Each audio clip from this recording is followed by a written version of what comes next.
keluarga penerima manfaat yang dapat bansos dari Kementerian Sosial. Aturan penerima PKH BPNT berubah lagi. Sebelum pencairan PKH tahap 3 dan BPNT Rp600.000 untuk tahap 3, KPM wajib mengetahui informasi yang disampaikan oleh Menteri Sosial Gus Ipul terkait keberlangsungan penerimaan bantuan sosial di tahap-tahap yang akan datang. Nah, selain informasi tersebut, kita akan melakukan update informasi mengenai proses penyaluran bantuan PKH dan BPNT tahap ketiga dan bantuan sosial dari Kementerian Sosial. Oleh karena itu, jangan kemana-mana, saya akan segera kembali menginformasikan kepada teman-teman semua setelah intro singkat berikut ini.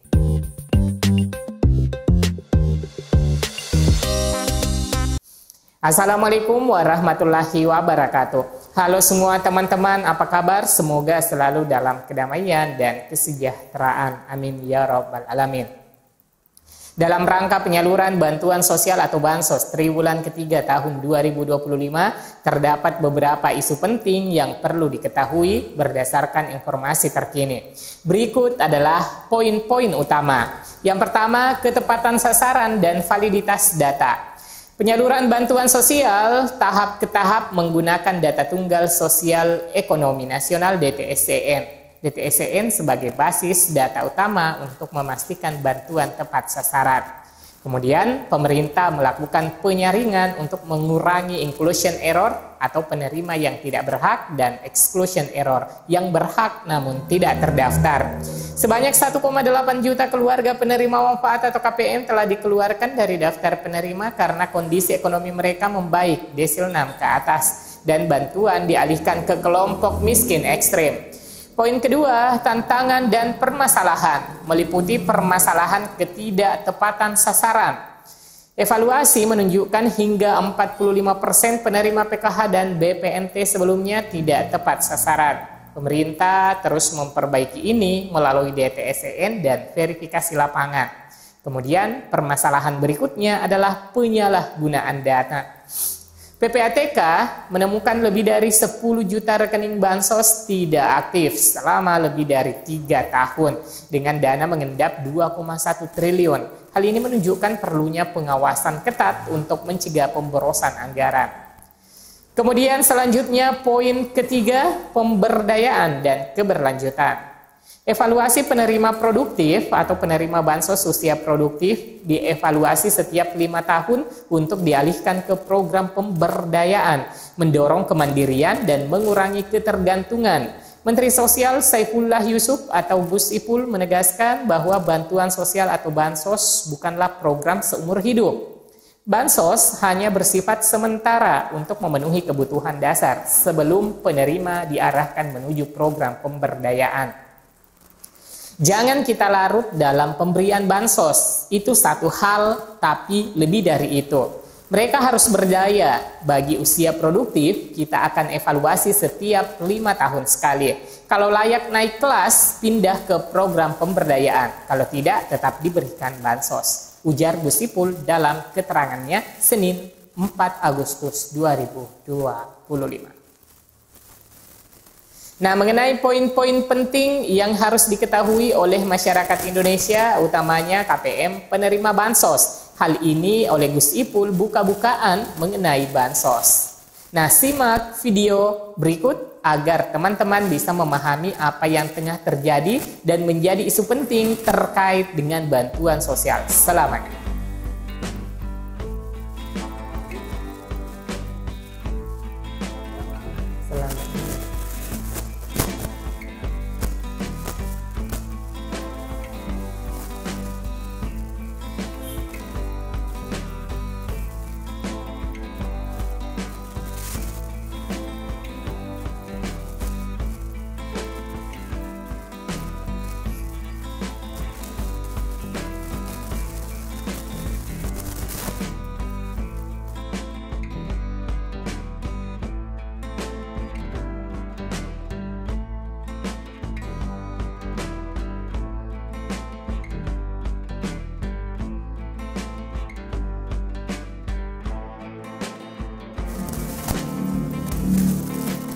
Menurut Gus Ipul, di era Presiden Prabowo Subianto, pemberdayaan masyarakat menjadi fokus penting.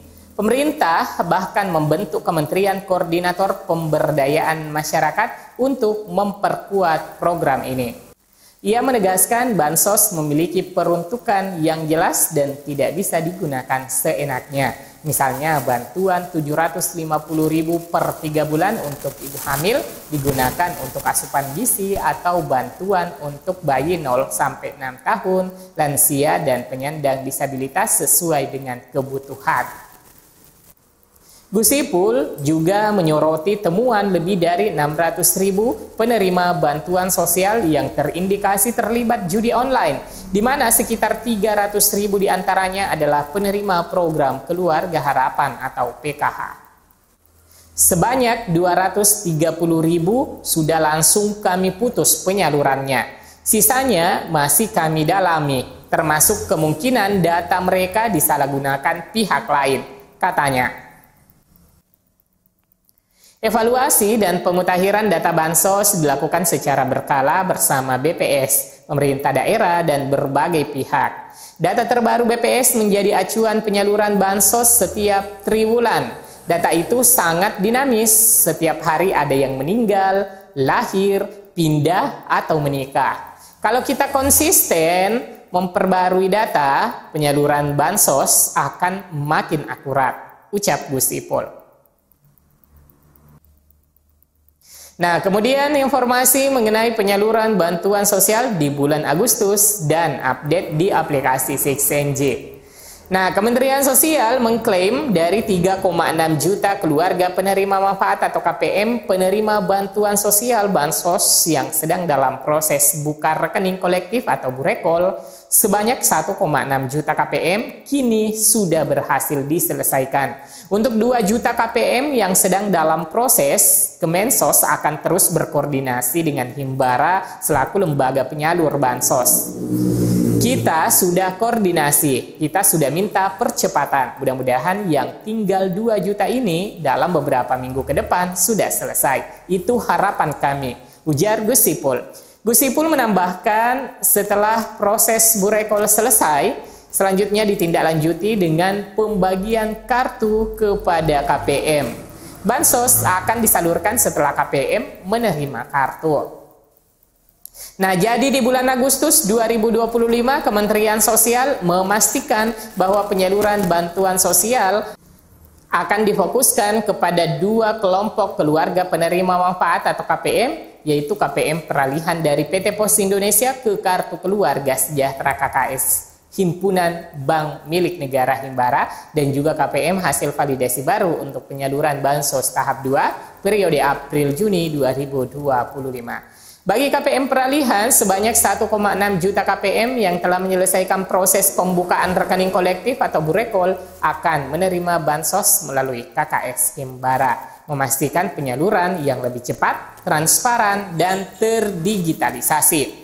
Sementara itu, KPM hasil validasi baru yang telah diverifikasi melalui data Tunggal Sosial Ekonomi Nasional DTSEN akan menerima bansos tahap 2, termasuk program Keluarga Harapan PKH dan Bantuan Pangan Non-Tunai BPNT untuk mendukung kebutuhan dasar dan daya beli masyarakat.